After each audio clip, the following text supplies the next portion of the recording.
Hai,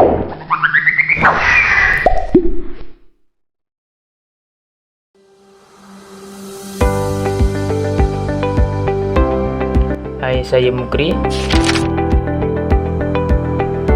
Apakah itu ICT? ICT merupakan akronim daripada bahasa Inggeris iaitu Information Communication Technology, atau bahasa Melayu dipanggil Teknologi Maklumat dan Komunikasi. ICT ini digunakan untuk memproses data dan maklumat, dan antara contoh-contoh ICT yang ada yang kita boleh jumpa masa sekarang ni, paling biasa kita jumpa internet yang paling ramai orang guna, handphone dan juga laptop dan lain-lain. Disebabkan ICT ni ramai orang ada, contoh yang saya sebut tadi, ICT merupakan satu medium ataupun penggerak untuk yang berpengaruh kerana ramai orang mempunyai peranti-peranti yang mempunyai ICT itu sendiri. Assalamualaikum, saya Nasruddin dan saya akan menerangkan tentang evolusi dan pengglobalan teknologi. Evolusi ICT memberikan banyak kemudahan kepada manusia dalam pelbagai sektor, antaranya pertanian, pembinaan dan pengangkutan. Sebagai contoh evolusi teknologi ialah pengembangan internet, media sosial dan peranti pintar. Sejarahnya, pada tahun 31 Ogos 1970, kemerdekaan yang ke-13, membina masyarakat progresif yang menggunakan sains dan teknologi moden merupakan objektif di dalam rukun negara bahagian pertama. Kemudian, pada tahun 1983, Dr. Mohamed Awang yang merupakan ahli Fakulti Elektrik dan Elektronik di Universiti Malaya memulakan idea untuk menghubungkan Malaysia dengan dunia menerusi internet. Maka, pada tahun 1989, terhasillah rangkaian komputer Malaysia, RANCOM.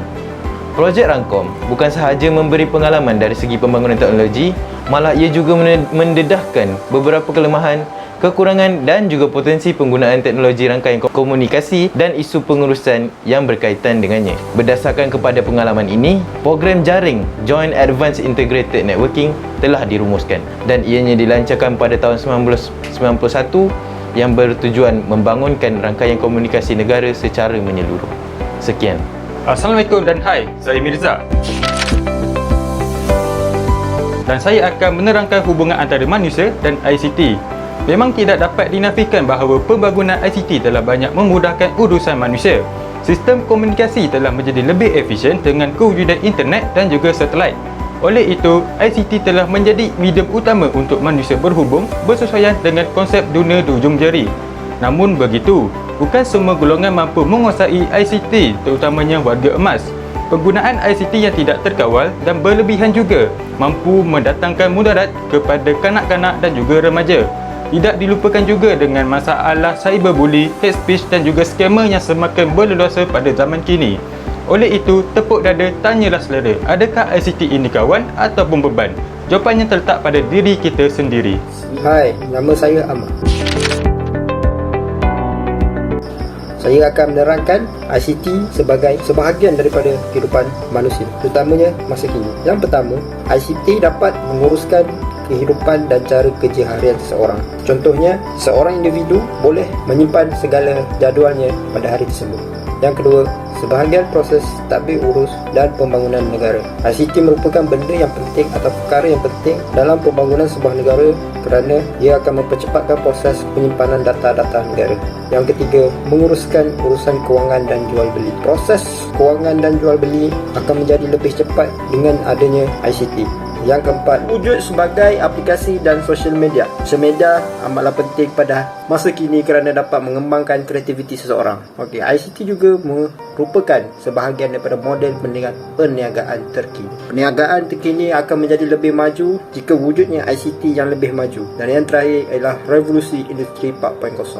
ICT akan menyebabkan negara kita menjadi satu tempat industri yang famous ataupun popular di kalangan negara-negara lain.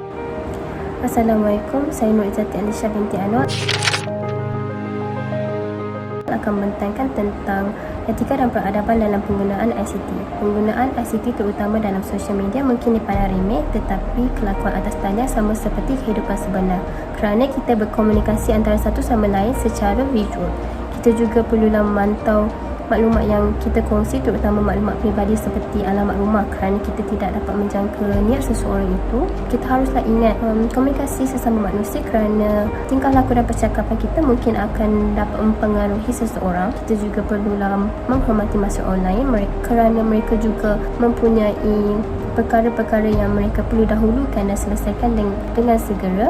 Bukan itu sahaja, kita perlu ketahui lokasi di dalam alam cyber. Contohnya jika kita dalam sesebuah webinar, kita perlulah ketahui apa yang kita boleh dan tidak boleh buat.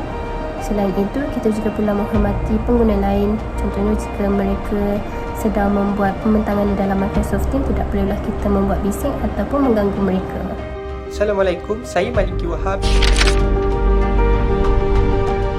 Menjelaskan mengenai ICT sebagai tapak pengukuhan kesepaduan nasional. Seperti yang kita sedari, ICT telah meneroka kehidupan seharian kita. Dengan itu, kita mestilah celik menggunakan ICT dan mengaplikasikannya secara bijak. Contohnya, menggunakan ICT untuk berkongsi idea dan maklumat. Seperti berkongsi maklumat tentang isu semasa bersama rakan sepelajar. Kita juga boleh menggunakan ICT untuk mempelajari cara menasihat dan berdebat dengan betul, atau tentang adab antara orang muda dan orang tua. Seterusnya, ICT juga mampu mengajar komuniti cara menyantuni etnik berbeza, atau yang lebih penting pada era ini, iaitu tentang cara mengurus privasi diri dengan lebih rapi. Pengaplikasian ICT yang bijak seperti melaksanakan e-commerce mampu menghasilkan individu yang cekal dan berjaya. Oleh itu, ICT perlulah digunakan dengan pintar untuk memanfaatkan kehidupan kita. Bak kata pepatah, buang yang keruh, ambil yang jernih. Sekian. Assalamualaikum warahmatullahi wabarakatuh. Saya Hayat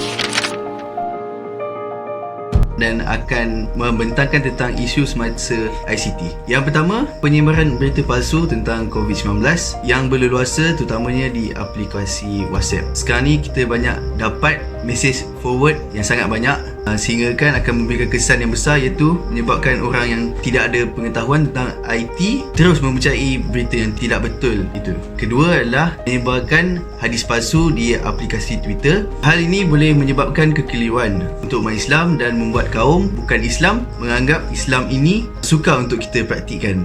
Benda ni boleh membuatkan satu kesan yang buruk, sepertinya akan mencetuskan perpecah belahan antara agama, kaum dan juga bangsa. Okay, Assalamualaikum warahmatullahi wabarakatuh. Saya Ramdan. Saya akan menerangkan tentang isu semasa AstraZeneca. Okey. Vaksin ini dibangunkan oleh AstraZeneca dan Universiti Oxford. Vaksin ini dikatakan mempunyai kebarangkalian untuk gumpalan darah beku yang boleh mengancam nyawa. Hal ini diakui oleh pihak berkuasa kesihatan seluruh dunia berkaitan vaksin AstraZeneca dan gumpalan darah beku dengan kebarangkalian yang sangat kecil, iaitu 0.004%. Keyboard warrior yang menggunakan literal meaning daripada kenyataan itu tanpa mengambil kira nisbah berlakunya kesan sepanjang tersebut. Berdasarkan kajian Agensi Perubatan Eropah, ia berkata risiko gumpalan darah beku adalah 1 dalam 100,000 dengan sedikit perbezaan mengikut peringkat usia. Kalangan penerima yang lebih berusia pula berisiko tinggi untuk jangkitan lebih teruk. Seperti mana vaksin lain, kesan sampingan biasanya ringan dan akan hilang sendiri dalam beberapa hari. Bagaimanapun, tidak semua yang akan mendapat kesan sampingan tersebut.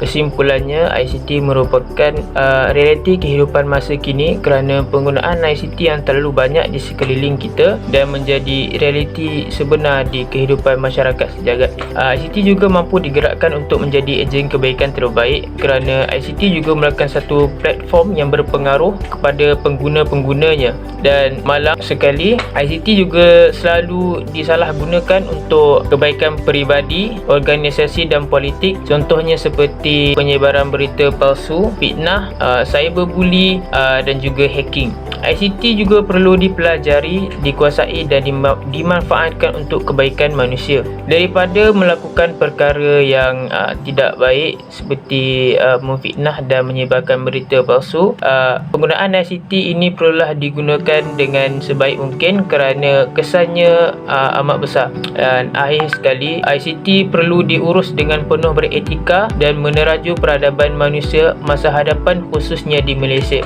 Telah banyak negara-negara maju di luar sana yang maju dalam penggunaan ICT, dan Malaysia perlu melibatkan diri dalam pemajuan ICT supaya Malaysia dapat terus maju sejajar dengan negara yang lain.